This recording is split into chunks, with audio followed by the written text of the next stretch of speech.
The college football landscape thought the Alabama dynasty died the day Nick Saban retired. Rival programs opened their historical NIL war chests, ready to buy out Tuscaloosa's future. They thought money would rewrite the SEC. But a single closed-door decision by five-star quarterback Elijah Haven just shattered that entire narrative. He didn't just pick the Crimson Tide, he actively walked away from millions. Why? What did Kalen DeBoer show him behind the scenes that the media is completely missing? Before we dive deep into this mystery, subscribe right now and tell us in the comments where you are watching from.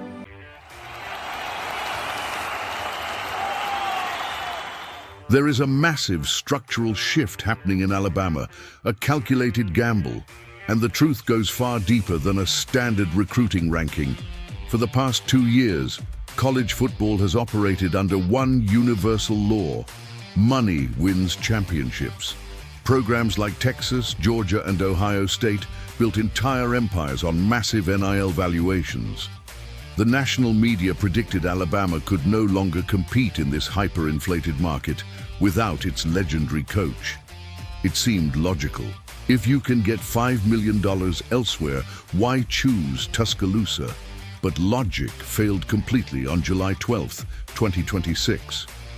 When Elijah Haven publicly admitted that his decision had almost nothing to do with immediate financial payouts, he exposed a massive flaw in the rival's strategy.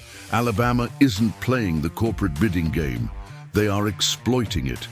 Think about the sheer weight of that statement. A young athlete with the world at his feet, possessing a rare 5-star rating, looks at massive contracts from desperate programs and says no. He chooses a program undergoing a massive coaching transition instead. This isn't just an isolated choice. It is a symptom of something much larger happening inside the athletic complex at Tuscaloosa. While rival coaches are spending their summers pitching financial portfolios and marketing deals to teenage recruits, Kalen DeBoer is doing something entirely different. He is filtering. By presenting a program focused strictly on NFL development, elite tactical execution, and historical legacy, DeBoer is forcing a psychological divide across the country. He is deliberately weeding out players who prioritize an immediate check over a championship ring. It is the exact cultural baseline Nick Saban used for 15 years, but modernized for the current era. DeBoer isn't chasing headlines. He is hoarding a specific breed of elite, hyper-focused competitors. But building a cultural monster creates immediate volatile side effects inside your own building. The future of the program is secure with Haven, but the present moment in Tuscaloosa is an absolute Cold War. Right now, as we speak, the starting quarterback job is locked in a brutal, undecided summer battle between Mack and Keelon Russell. The public wants the flashy freshman, Russell. His performance at the Spring A-Day scrimmage made him the fans' favorite to lead the offense. But team insiders hint that Mack's absolute mastery of DeBoer's complex playbook has turned summer practices into an absolute chess match. Mack stands 6'6", possesses a powerful arm, and has 4 full years of experience inside this specific offensive system dating back to his days at Washington. He knows where the ball needs to go before the defense even sets its front. DeBoer is intentionally keeping this internal tension high. Every single rep in practice is a fight for survival. This is exactly how the coaching staff wants it. Competition creates excellence. For years under the previous regime, Alabama rarely relied on having just one talented quarterback in the room. Multiple highly regarded players pushed each other every single day, and that internal friction translated into elite performances on Saturdays. DeBoer appears fully committed to continuing that exact tradition, ensuring the quarterback room remains one of the deepest and most unforgiving position groups on the entire roster. If Russell continues developing as expected and Mack continues progressing, the margin for error disappears for everyone else. This brings us to the real twist that changes everything. This isn't just a story about a recruit rejecting money, or a standard quarterback competition between a veteran and a prodigy. Elijah Haven isn't the true protagonist of this structural shift. Kalen DeBoer's systemic pressure is. By forcing absolute competition at the money positions, DeBoer is executing a masterclass in roster management.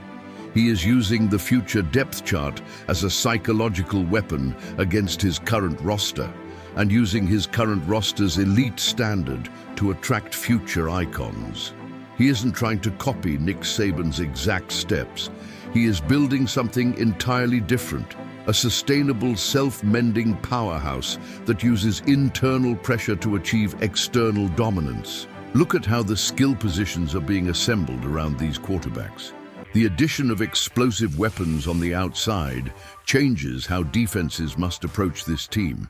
It shows this coaching staff isn't building an offense that depends entirely on throwing the football blindly into coverage. They are assembling versatile pieces that allow Alabama to adapt its game plan depending on the opponent. That's exactly the kind of roster construction championship programs strive for, because it gives coaches multiple ways to win games throughout a long, grueling schedule. On the defensive side, the strategy is identical. Securing elite defensive backs ensures the Crimson Tide remains strong in one of the most valuable positions in today's pass-heavy college football landscape. When you step back and look at the entire program today, a clear pattern emerges. Alabama isn't simply chasing recruiting rankings to satisfy media outlets. The coaching staff is investing heavily in premium positions that consistently impact championships and eventually the NFL draft. That approach reinforces one of Alabama's biggest competitive advantages. Elite high school players still look at Tuscaloosa as the premier destination to develop into professional football players. Of course, no blueprint guarantees a trophy, and everyone understands that off-season success still has to translate onto the field under immense pressure. But if this strategy continues to come together the way DeBoer envisions, Alabama won't just be building for one great season. They will be creating a balanced, sustainable roster capable of keeping the Crimson Tide firmly in the national conversation for years to come.